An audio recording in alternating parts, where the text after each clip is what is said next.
Hola, ¿qué tal? Buenas noches. Es un gusto estar aquí en este 11º Congreso Multidisciplinario de Criminología, de Derecho Penal, de Derecho Constitucional, Mediación, Administración Pública, Inteligencia Artificial, Derecho Tributario, en homenaje al querido amigo y colega Eduardo Yudgar. Estoy muy contento de ser parte de este esfuerzo académico para festejar un jurista de gran trascendencia, un jurista con mucha humanidad y con mucha sapiencia que nos lleva a muchos campos del derecho en su etapa, podríamos decir, novedosa, en su etapa de transformación hacia una protección más efectiva de los derechos humanos. También quiero agradecer, desde luego, a la querida abogada Carolina Román, que es la que se encarga de hacer este tipo de homenajes, y por ello le reconozco no solamente su esfuerzo como abogada, sino también como organizadora. Es muy difícil realmente eh, juntar, convocar a tantas instituciones organizadoras para estos magnos eventos. También quiero decirles que me encuentro en la Fundación Universitaria de San Mateo, aquí en Bogotá, Colombia, participando en algunos congresos internacionales sobre diversos temas que son interesantes también para, sobre todo para el campo del derecho y desde luego nuestra querida Latinoamérica. Yo he elegido el tema de la importancia del convencionalismo en el sistema interamericano de protección de derechos humanos. Y quiero partir de una, una idea que antes de que yo conociera a nuestro homenajeado, al doctor Yudgar, pues yo ya lo había leído, podríamos decirse, ya lo conocía a través de sus libros, sus artículos científicos, y para mí ha sido un referente en esta nueva corriente de los derechos humanos, sobre todo en el derecho que ha generado el sistema interamericano de protección de derechos humanos. Y aquí, como vemos, a lámina la utilizo constantemente porque él nos hace una aguda observación. Yo hablo de deficiencias estructurales que se encuentran en los sistemas jurídicos. Y una deficiencia estructural, hablo de la educación universitaria, porque en muchas de las currículas no se encuentra todavía información actualizada e importante sobre el impacto que debe tener jurídicamente hablando el derecho convencional en los sistemas nacionales. En ese sentido, el doctor nos guía con una observación muy aguda, diciéndonos que el derecho que transita por los tribunales o bufetes de abogados, pero sin embargo no terminan de afectar significativamente los ámbitos académicos o universitarios dedicados a formar abogados o licenciados en derecho. En nuestras facultades de derecho, las que siguen casi inalterablemente repitiendo los esquemas trazados por aquellas decimonónicas universidades francesas de inspiración napoleónica. Y esto pues es muy preocupante porque, como dije, es una deficiencia estructural, porque otro gran jurista uruguayo, Eduardo J. Couture, nos dice que el derecho se transforma constantemente y que si uno no se actualiza, cada día será menos abogado. En este sentido, de manera parafraseándolo, pues vemos la importancia que es seguirle la huella al derecho para seguir teniendo la calidad, la categoría, podríamos decir, de abogado. Y en ese sentido, la crítica aguda de las deficiencias estructurales y en la parte académica, pues hemos logrado investigar que el 80% de las universidades en México, pues no están actualizadas. Por ejemplo, no se analizan los casos de la Corte Interamericana, no se analizan los informes anuales de la Comisión Interamericana de Derechos Humanos, ni de la propia Corte, que podríamos decir que es derecho vigente y que debería de estudiarse, debería de comprenderse porque han impactado fuertemente en los sistemas nacionales. Entonces, mencionamos que hay un desfase, entonces, entre las instituciones jurídicas con la realidad sobre las que debe operar, en lo que debe de ser. Yo me refiero desde el punto de vista jurídico. Aquí vemos cómo este desfase lo podríamos esquematizar con, aquí está Napoleón, está siendo coronado por el dios Cronos, porque Napoleón encontró toda la realidad humana en el código y todo lo que esté fuera del código pues no existe para la humanidad. Y ahora, en estas fechas, hemos visto el desarrollo de la tecnología, hemos hablado de la inteligencia artificial, que parece ser que la inteligencia artificial se vuelve cada vez más humana, porque pues, de una u otra forma genera información, sintetiza información, pero por el otro lado vemos que los humanos nos volvemos cada vez menos humanos y sensibles a los males del mundo. Por ejemplo, hoy tenemos guerras graves que ponen en peligro la existencia de la propia humanidad con el conflicto de la OTAN en tierra ucraniana contra Rusia, pero también vemos en el Medio Oriente cómo en determinado momento potencias que tienen fuerza nuclear pues están en constante rivalidad y se va ampliando los conflictos en Libia, en Irán, en Yemen, desde luego en Israel, y pues en lugar de que exista, como después de la Segunda Guerra Mundial se plantea, la solución pacífica de las controversias entre los países, lo que vemos que hay un fracaso tremendo de la ONU en este tipo de prevenciones o de soluciones que deberían de realizarse pacíficamente, y entonces vemos una crisis jurídica, una deficiencia estructural del sistema de la OEA y principalmente, perdón, de la ONU. Ahora, nosotros habíamos recibido del gran jurista italiano Piero Caramandrei, cuando en el siglo pasado, por los años 80, aproximadamente, él clasificó una disciplina jurídica nueva que se ha ido generando, inclusive muchas asociaciones se han creado en Latinoamérica para estudiar el derecho procesal constitucional o la justicia constitucional.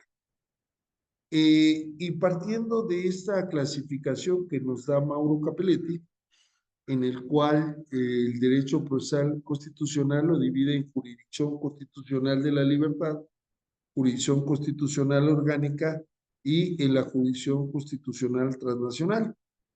Aparentemente, pues desgraciadamente, esto ya fue superado, pero mucha de la doctrina dominante, pues sigue pensando en que esa clasificación que nos dio Mauro Capelletti, pues no ha sufrido ningún cambio.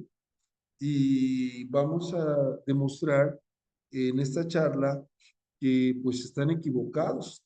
Por ejemplo, Mauro Capelletti nos habla de la función constitucional de la libertad y aparentemente pues está adecuado. Recuerden que Mauro Capelletti pues es europeo y que ahí tiene el Tribunal Europeo de Derechos Humanos, y entonces allá el factor más importante o los derechos más importantes podríamos decir que han sido los derechos civiles y políticos. Por eso él lo clasifica a la Comisión Constitucional de la Libertad, pero los derechos humanos tienen una cierta independencia, una cierta relación entre ellos. Y aparte hay otra clase de derechos, como son los derechos económicos, sociales y culturales y ambientales, que por ejemplo en esas fechas y todavía después se hablaban que eran derechos programáticos. Hoy se dice que los derechos económicos, sociales, y culturales y ambientales pues son de aplicación directa para los estados y que están obligados a garantizar el derecho a la salud, al agua, a un medio ambiente sano, a la educación, a la estabilidad laboral, etcétera. Y que además, si no lo garantizan, pues debe de haber un proceso donde se exige el cumplimiento de esas disposiciones. Y entonces ya no podemos hablar de una jurisdicción constitucional de la libertad, sino una jurisdicción constitucional de los derechos humanos. Ahora, por el otro lado, tenemos una jurisdicción constitucional transnacional, como si los tres sistemas que se han creado, sobre todo los sistemas regionales, Europa, América y Francia, perdón, perdón por el desliz, y África, que en su corazón tienen a un órgano jurisdiccional como son el Tribunal Europeo de Derechos Humanos, la Corte Interamericana de Derechos Humanos y el Tribunal Africano de Derechos Humanos y los Pueblos. Y entonces vemos que estos tribunales regionales pues emiten sentencias en contra de los estados parte que son demandados por las personas que dicen que se han violado sus derechos humanos, y estos sistemas establecen una sanción al Estado, lo condenan para que repare integralmente la violación de derechos humanos. Y entonces vemos que este derecho, que no tiene nada que ver con la jurisdicción constitucional, sino que hay otra jurisdicción, que es la jurisdicción convencional, que tiene sus propias normas, sus propias reglas, sus propios principios, sus propias directrices, tiene su propia historia, tiene sus propios instrumentos que en determinado momento no están ni siquiera regulados todos ellos por los derechos nacionales. Entonces no podemos hablar de una jurisdicción constitucional transnacional. Esta tenemos que erradicarla porque si bien es cierto en su momento, pues todo lo que no se entendía claramente, pues lo mandamos a la Constitución, porque pues, todo parte de la Constitución en los estados nacionales. Sin embargo, a partir de la Declaración Universal de Derechos Humanos de 1948, posteriormente con el Pacto Internacional de Derechos Económicos, Sociales y Culturales y el Pacto Internacional de Derechos Civiles y Políticos, pues vemos que hay ciertas normas vinculatorias y que hay órganos que no son del Estado, sino que son creados por los estados que van a supervisar el cumplimiento de esas normas y que sus derechos, sus facultades, atribuciones, su forma de organización, su tramitación, todas las disposiciones correspondientes a ellas se encuentran en estatutos, en reglas, en convenciones que no tienen nada que ver con el derecho constitucional. Inclusive hoy se habla de una protección multinivel porque antes los estados tenían el monopolio en el monopolio de la protección de los derechos fundamentales o el monopolio de los derechos humanos, pero este monopolio de protección, pues ahora no solamente lo tienen los estados, sino que lo tienen los órganos convencionales. Y entonces podemos decir que hoy la primera parte de la Jurisdicción Constitucional de la Libertad, pues está limitado constantemente, relativamente, y no obedece a una descripción de la situación actual. Y por el lado de la función constitucional transnacional, pues únicamente sirve como un punto histórico, pero que ya no tiene nada que ver, a pesar de que se hable de que el bloque de constitucionalidad, que ese es otro tema. Y en el corazón tenemos a la Comisión Constitucional Orgánica, que podemos decir que esa se mantiene a través de las controversias constitucionales, las acciones de inconstitucionalidad, inclusive las omisiones, las acciones por omisión legislativa. Aquí vemos que cuántas cosas han cambiado para tratar de hacer un análisis del contexto, ¿no? Primero, pues la obra del maestro Mauro Capelletti data de 1955. Y en ese sentido se habla de la jurisdicción transnacional o la jurisdicción constitucional supranacional, que inclusive el concepto constitucional supranacional es completamente equivocado. No se puede hablar de una justicia supranacional o órganos supranacionales que sean acordes a lo que realmente son. Voy a poner un ejemplo. Si yo realizo un contrato de compraventa o de arrendamiento con un inquilino y le voy a cobrar la renta, le voy a cobrar el alquiler, pues al llegar a su casa, que tiene derecho al uso y disfrute, pero yo tengo el dominio, que soy el propietario y que le otorgué el uso a través de un contrato de arrendamiento, pues yo llego y le cobro la renta. Y él no me puede decir, oiga, estas son normas supraindividuales. No, son normas contractuales. ¿Por qué? Porque en todo acto jurídico hay un elemento muy importante de existencia que es el consentimiento.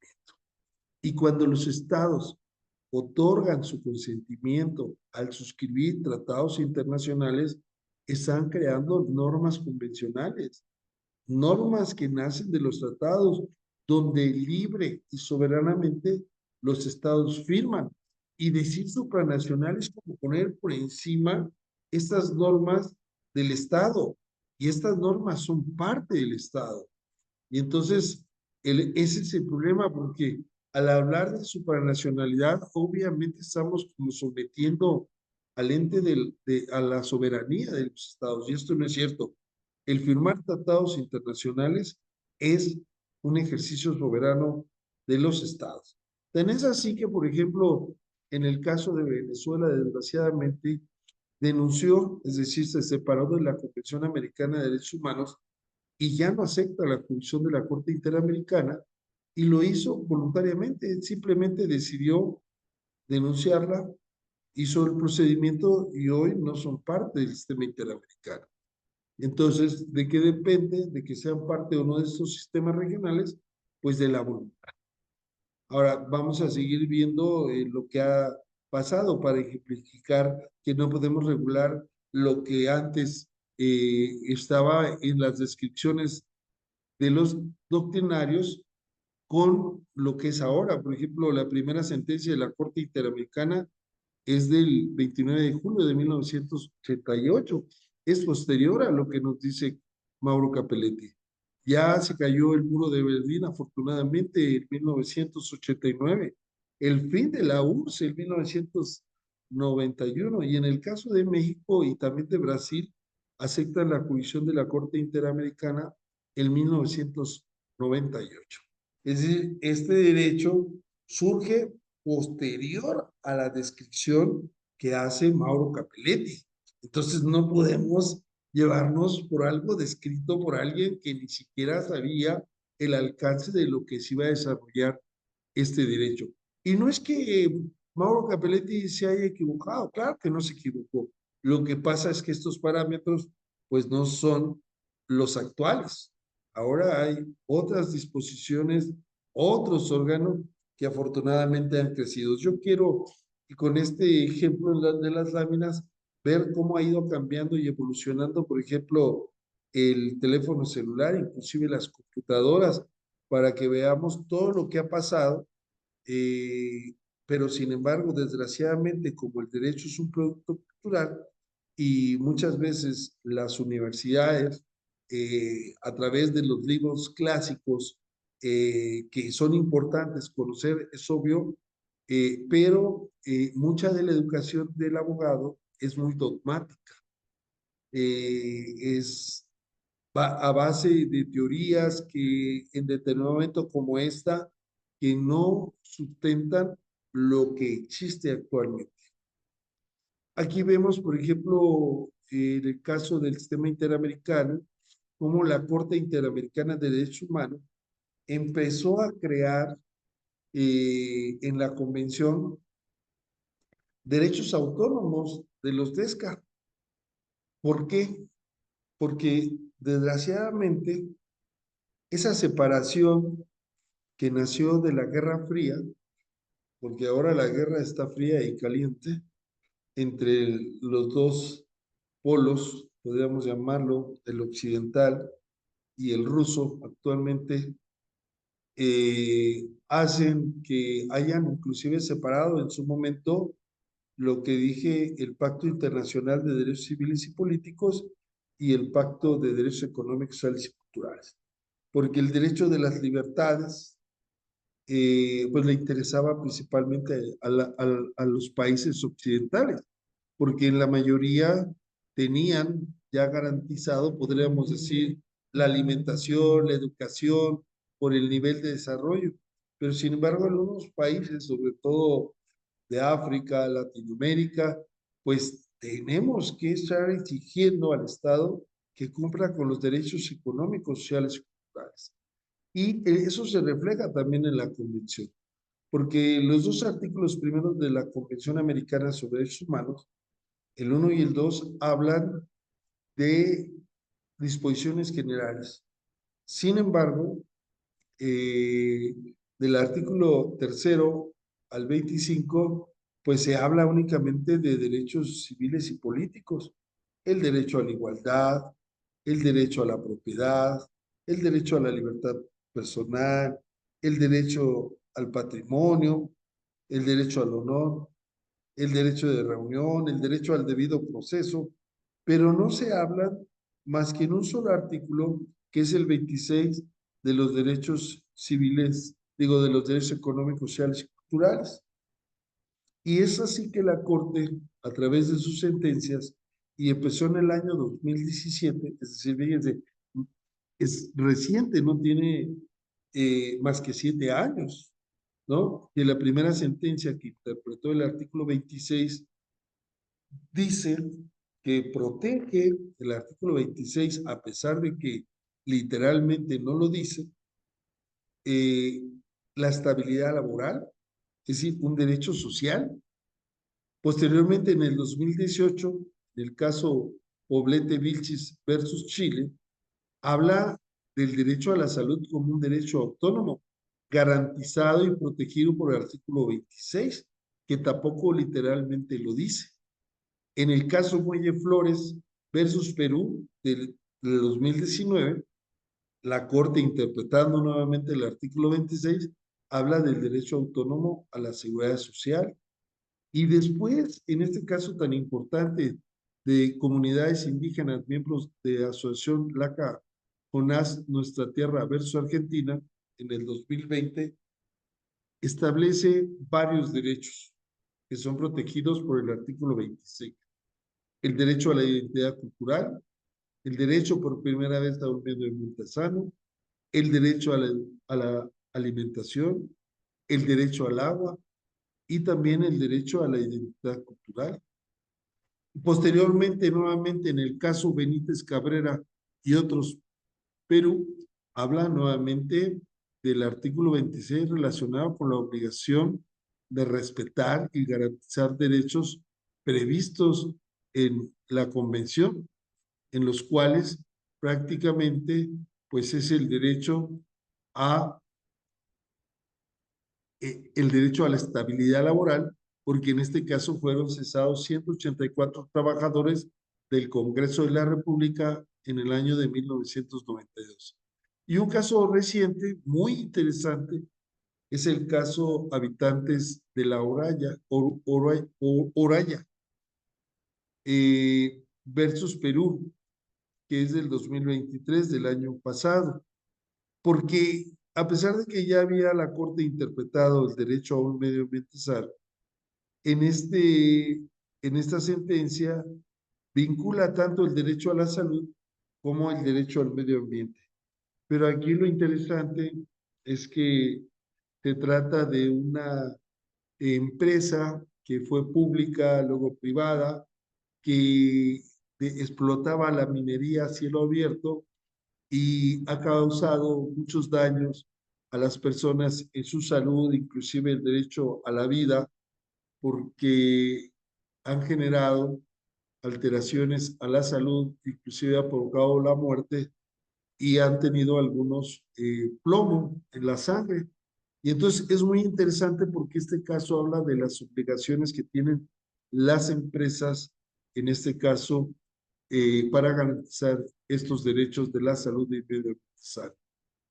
En el caso de comunidades indígenas, miembros de la asociación Lacajonas, si bien es cierto, como dije, es el primero que hablan del medio ambiente sano, a diferencia del caso de La Oroya, en este asunto, aquí el litigio realmente es porque los campesinos criollos, que también son una población vulnerable, invadieron poblaciones originarias de estas comunidades indígenas y se dedicaron a la ganadería, contaminaron agua, crearon cercas y entonces interrumpieron ahí la vida de las comunidades, contaminaron las aguas, contaminaron y destruyeron la vegetación y esto hizo que la Corte pues, condenara al Estado de Argentina.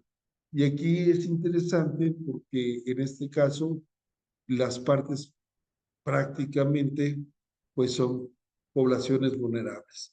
Los campesinos, criollos y las poblaciones de comunidades indígenas.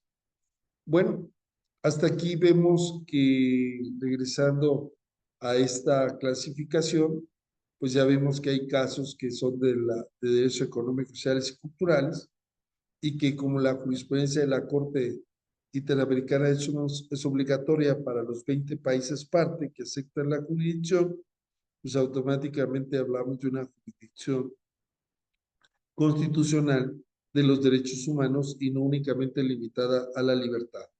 Y por el otro lado, la función constitucional transnacional, pues vemos que esa función realmente existe, que hablamos de una jurisdicción convencional interamericana que se encarga de conocer casos que violen derechos humanos previstos en las constituciones, en las leyes y en la convención y demás instrumentos interamericanos.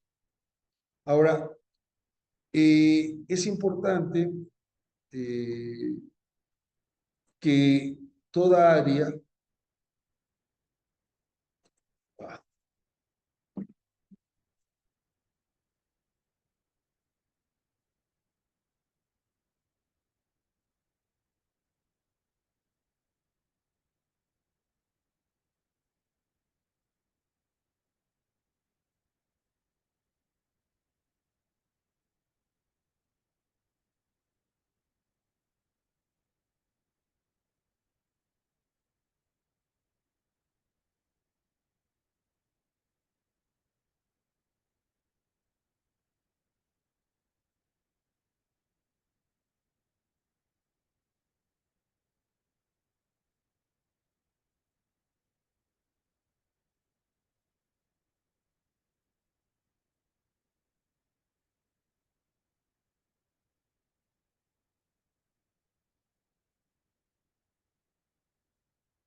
bueno, continuando con esta exposición, una de las cuestiones muy importantes para comprender este, este derecho al que me he referido, que le he denominado derecho procesal convencional interamericano, debemos de, como toda área del derecho, como toda área del derecho, debemos dividirla en dos. En, vamos a llamarle en la parte sustantiva y en la parte procesal. La parte sustantiva, pues es la que prevé los derechos sustantivos, ¿no? Estos derechos sustantivos que de una u otra forma están plasmados en la convención, podemos decir que son los derechos a que me he mencionado, el derecho a las libertades, los derechos políticos, los derechos sociales, culturales, ambientales, económicos, etcétera, y que la convención tiene su parte sustantiva y su parte procesal. Y es importante hacer esta distinción porque en determinado momento tienen consecuencias jurídicas diferentes.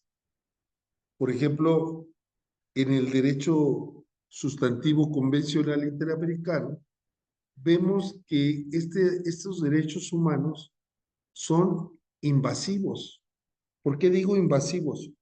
Porque se incrustan en los sistemas nacionales, porque son de aplicación directa, pero además son profilácticos. ¿Por qué son profilácticos? Porque a través del control difuso de convencionalidad, los operadores jurídicos están obligados a aplicar las normas convencionales y en consecuencia dejar de aplicar las normas nacionales cuando éstas planteen parámetros menores de protección. De hecho, el artículo segundo de la Convención, que es una disposición general, establece que todos los estados parte del Sistema Interamericano de Protección de Derechos Humanos deben adecuar su sistema jurídico conforme a la Convención. Y entonces, si no lo hacen en determinado momento, mientras se hacen el cambio legislativo, los estados, los jueces como operadores jurídicos y cualquier servidor público debe aplicar la convención. Esto es muy importante. Uno de los casos que voy a comentar es el caso García, Rodríguez y otros versus México. En este caso nos condenaron por dos figuras que paradójicamente se encuentran en la Constitución.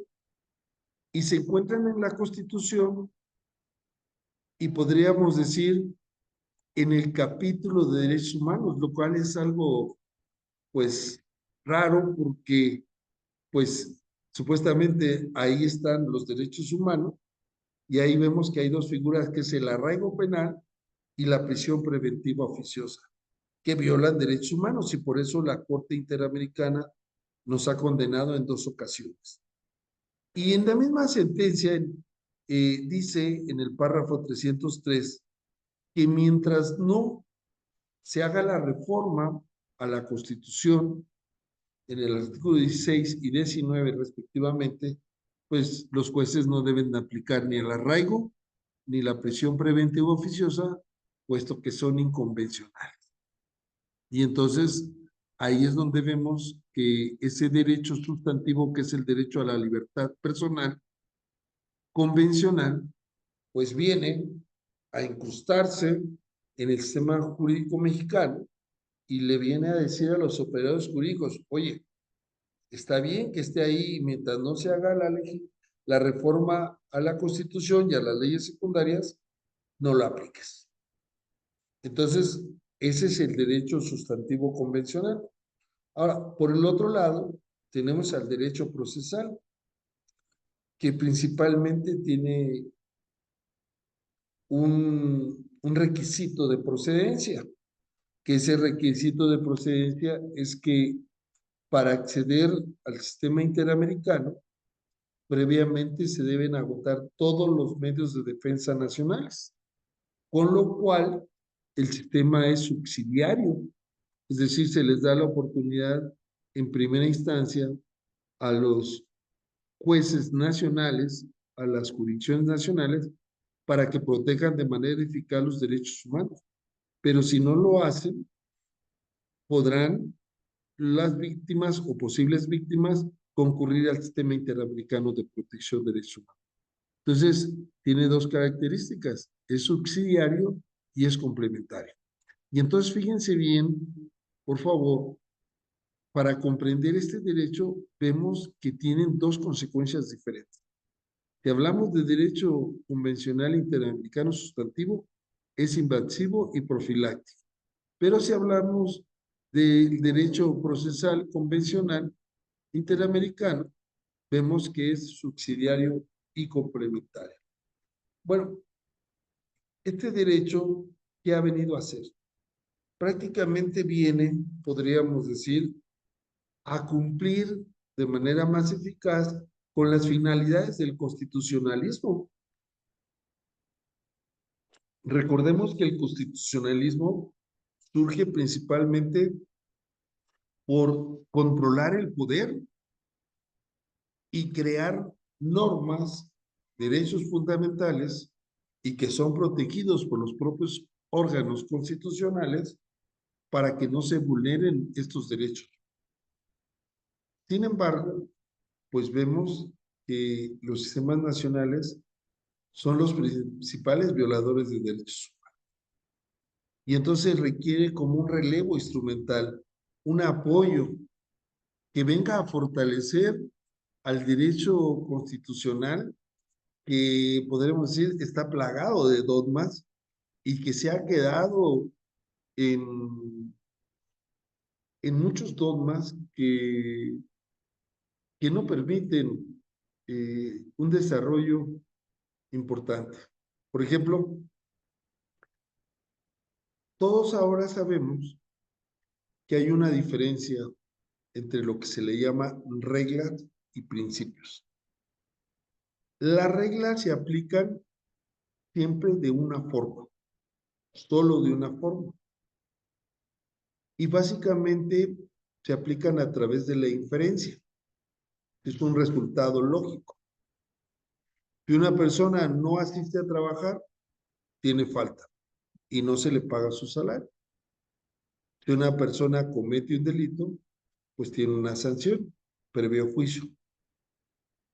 Pero cuando hablamos de principios, que son criterios de optimización, lo que hacemos es que dependiendo la realidad, el caso concreto, pues se va a determinado momento tomar una decisión. Esto quiere decir que puede haber diferentes decisiones en diferentes casos donde el contenido sean los mismos derechos, pero dependiendo las circunstancias de las partes, el contexto. Y entonces vemos que cuando hablamos de supremacía constitucional, que a rajatabla siempre debe de imperar sobre el derecho nacional, más que un principio, es una regla. Si nosotros metemos en el caso que mencioné de García, Rodríguez y otros, el principio de supremacía constitucional, o mejor dicho, el de la regla de la supremacía constitucional, pues es obvio que no vamos a cambiar la Constitución. Pero si hablamos de el principio de protección a las personas bajo algunos otros principios como la presunción de inocencia, el debido proceso, el, el plazo razonable. Por ejemplo, en el caso que menciono de Rodríguez García y otros, por García Rodríguez y otros, pues las personas estuvieron en prisión preventiva oficiosa 17 años, cosa que, pues sí, es absurda que todavía sigan pasando. ¿Cómo es posible que unas personas estén en la cárcel 17 años sin que se les dicte una sentencia? Entonces ahora tenemos que cambiar y analizar contenidos, porque en lugar de que protejamos la dignidad de las personas, lo que hacemos es, entre comillas, proteger a la Constitución, pero no se tiene que proteger a la Constitución. La Constitución es un instrumento, es un medio de los seres humanos. Y cuando la Constitución tenga contenidos que sean contrarios a los derechos humanos, lo que hay que hacer es cambiarla, modificarla, como dice ahí, hacer un relevo instrumental. Ahora, ¿por qué le llamamos derecho convencional a este derecho? Bueno, la misma ONU ha dicho que el uso genérico del término convenio abarca todos los acuerdos internacionales que pueden ser en determinado momento tratados bilaterales, multilaterales, y toda la jurisprudencia y todo lo que se ha integrado a través de los tratados suele denominarse por la jurisprudencia derecho convencional. Esto es muy importante porque ya le da una singularidad a este derecho que no tiene nada que ver con, en cuanto a su autonomía, con el derecho constitucional, en cuanto a su operatividad. Ahora, si nosotros vemos lo que habíamos manifestado anteriormente, ese desfase que existe, porque todo el mundo menciona que hay muchos derechos humanos, que estamos ante la gran cantidad enorme de derechos humanos que se encuentran tanto en la Constitución como en determinado momento en los tratados internacionales, pero hay poca eficacia. Y esto es cierto, pero ¿por qué? Resulta que el derecho es un producto cultural. Y entonces, por ejemplo, vamos a decir eh, que la cultura camina más lentamente con los ideales que tenemos de cómo debería ser el mundo. Por ejemplo, nosotros vemos que el mundo debería de vivir en paz, debería proporcionarse el desarrollo humano. Sin embargo, la cultura primitiva, hace que todavía las emociones nos ganen y estemos en constante guerras, en constante conflictos, y que lo que decimos que debería de ser, pues solamente se convierta en una ilusión, y que la cultura pues siga detenida en cuanto a los ideales de protección y garantía de los derechos humanos. A eso nos enfrentamos los abogados, los operadores jurídicos. Fíjese bien, regresando al tema de todos los derechos económicos, sociales y culturales y ambientales que he hablado, de esa parte, criticando la visión limitada actualmente de la jurisdicción constitucional de la libertad. Aquí vemos, y esto es muy importante, porque el artículo 26, que habla de los derechos económicos, sociales y culturales, vemos que ni siquiera tiene la palabra ambientales. Sin embargo, la Corte Interamericana ya agregó ambientales. Y fíjense, si leemos literalmente, pues no encontramos ahí el derecho a la alimentación, no encontramos el derecho al agua, el derecho a la seguridad, a la seguridad jurídica, el derecho a la seguridad social, el derecho a la estabilidad laboral, el derecho a la identidad cultural, el derecho a la salud, creo que ya lo dije. Y entonces vemos que la jurisprudencia de la Corte, pues es una jurisprudencia dinámica que va más allá del texto porque tiene una forma de interpretar sistemática y teleológica, que significa cumplir con la finalidad de la convención. ¿Y cuál es la finalidad? Pues proteger derechos humanos. Ahora, ha habido un cambio de paradigma. El abogado Miguel Carbonell Sánchez, mexicano, dice que todos los estudiantes, parafraseándolo, que egresen de las escuelas, de las universidades, pues deberían de conocer los tratados internacionales que nuestros países han firmado y también deberían, sobre todo si son de los 20 países que aceptan la jurisdicción, conocer las sentencias de la Corte Interamericana, pero desgraciadamente, como mencioné, cuando hablé de deficiencias estructurales educativas, pues no existe prácticamente unas materias especializadas en en esta currícula universitaria. Ahora, otro jurista muy importante mexicano que recientemente falleció, el doctor Sergio García Ramírez, que acuñó la frase de control convencional en unas sentencias de la Corte Interamericana, pero en votos concurrentes, para explicar qué es el control de convencionalidad. Y por analogía decía que si los tribunales constitucionales realizan control de constitucionalidad, pues lo que hace la Corte Interamericana es control de convencionalidad.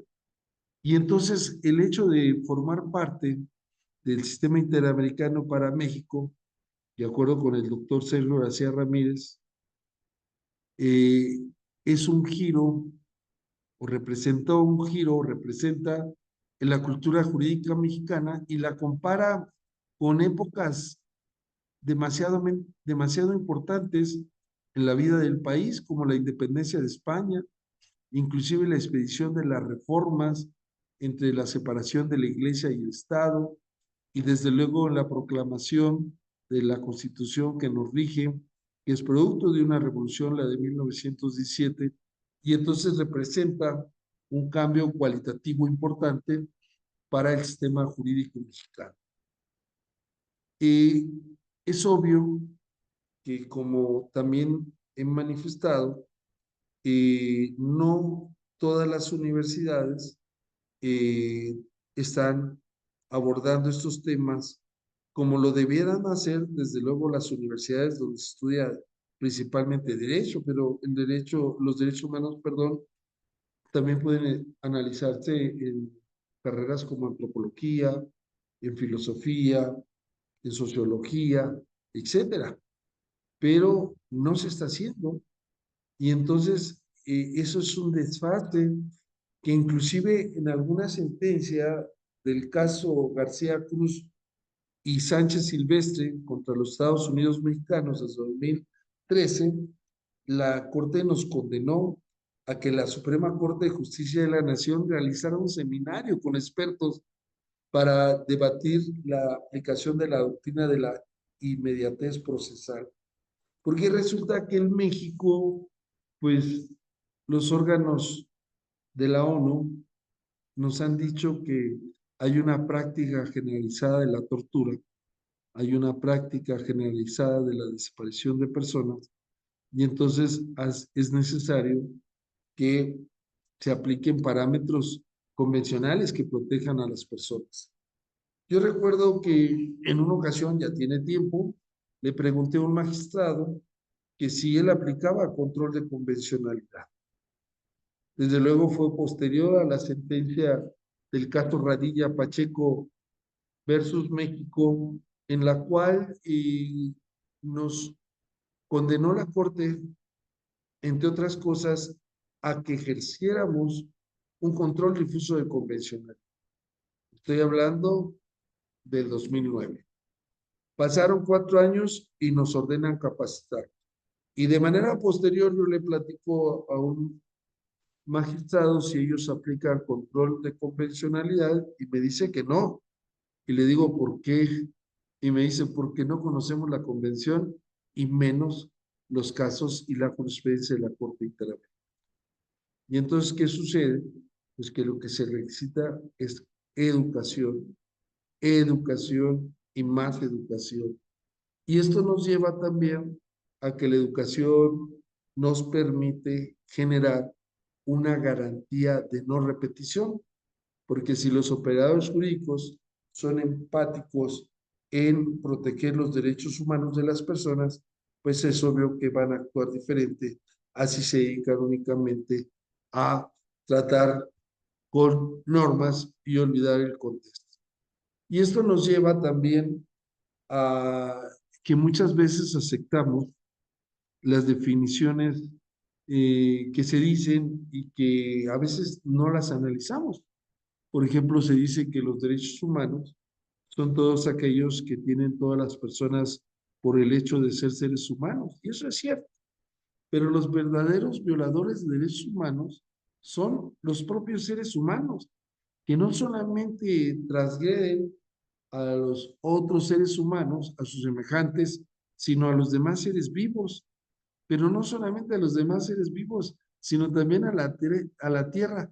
Y es data la ficción de los derechos humanos que nos preocupamos en ellos por las futuras generaciones. Y eso nos lleva a pensar en un replanteamiento de hacia dónde debemos de dirigir la mirada en hablando de derecho. Y aquí yo presento una sugerencia de una definición que, pues, leyendo a Manuel Atienza, un libro no muy viejo de introducción al estudio del derecho, pues dice que eh, los, los doctrinarios o la doctrina todavía no se pone de acuerdo en lo que es el derecho y que algunos inclusive dicen que no importa definir el derecho. Y entonces, eh, como dije anteriormente, el derecho es un producto cultural y entonces, como es un producto cultural que está en nuestras mentes, en nuestras conductas, pues requiere de una representación. Por ejemplo, hablamos de la diosa Temis, ¿no? Que simboliza la justicia, pero es una representación. Y entonces el derecho es una construcción lingüística, porque requiere de las palabras, de los conceptos.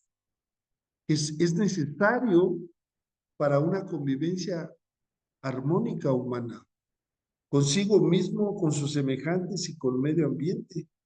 Y entonces implica que en lugar de que nos fijemos en la norma como elemento fundamental, nos fijemos en el ser humano, que en última instancia es la razón de ser del derecho, la convivencia humana, ¿no? En todos los sentidos de la palabra. Ahora, aquí también propongo una definición sencilla del derecho convencional, en el cual es factible definir a este como un sistema de normas, reglas y principios creados por pactos o tratados internacionales en el que se establecen directrices e instituciones comunes entre diversos estados. Entonces, el derecho convencional, pues es creado por los estados, que parten del convenio. Pero aquí es importante también decir que el derecho convencional es una parte del derecho internacional, porque en el derecho internacional encontramos también a la costumbre, encontramos también a normas jus cogens, que son normas de orden público que no requieren de la firma de un tratado internacional para su obligatoriedad. Pero aparte de eso, si hay un tratado internacional que viola normas de jus cogens, estas normas deberán ser nulas. Entonces, el campo del derecho internacional es muy amplio y una parte de ese derecho internacional, pues es el derecho convencional creado por los estados. Y ahí podemos hablar del derecho convencional. Primero vamos a mencionar únicamente tres áreas: el derecho comunitario, el derecho de la integración económica y el derecho de los derechos humanos, que es el que más me he enfocado y sobre todo, independientemente del sistema universal de protección de derechos humanos, me he enfocado al derecho procesal convencional de los derechos humanos y específicamente al sistema americano, donde los órganos de vigilancia no solamente es la Corte, sino también la Comisión Interamericana de Derechos Humanos. Y hay muchos conceptos que se han ido formando con ese adjetivo de convencionalidad, que pues es obvio que tienen una autonomía propia, que tienen una existencia propia, y uno de los argumentos o más bien parámetros más importantes que ya he mencionado es la creación del control difuso de convención. Y esto es muy importante porque resulta que la Corte Interamericana pues no puede con el trabajo de cuidar que en toda Latinoamérica principalmente se lleven a cabo o se observen los derechos humanos, sino que a través del control difuso de convencionalidad amplía, extiende su protección, convirtiendo prácticamente a todos los operadores jurídicos, a todos los agentes del Estado en garantes del derecho convencional. No solamente en garantes porque quisieran, sino que es una obligación y que además lo tienen que hacer de oficio. La Corte Interamericana ha ido